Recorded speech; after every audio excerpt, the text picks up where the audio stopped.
एक मोठी बातमी आपल्या समोर येते. अशोक खराचे निकटवर्तीय जितेंद्र शेळकेंचं निधन. समृद्धी महामार्गावर कारचा भीषण अपघात. छत्रपती संभाजीनगर समृद्धी महामार्गावर भीषण अपघात झालेला आहे. संभाजीनगरहून शिर्डीच्या दिशेने जात असताना धोत्रे गावाजवळ उभ्या असलेल्या कंटेनरला कारने पाठीमागून भीषण धडक दिली. या भीषण अपघातात अशोक खरातच्या शिवनिका ट्रस्टचे उपाध्यक्ष आणि अशोक खरात याचे अत्यंत निकटवर्तीय जितेंद्र शेळके यांचा जागीच दुर्दैवी मृत्यू झाला आहे.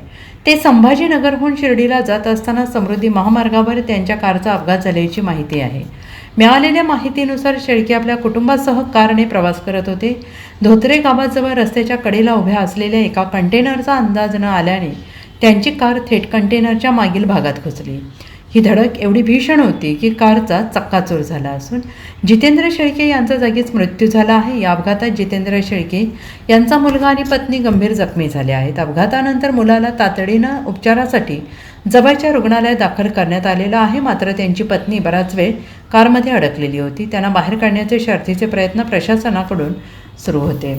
Bureau report SBN Marathi, Chhatrapati Sambhajinagar.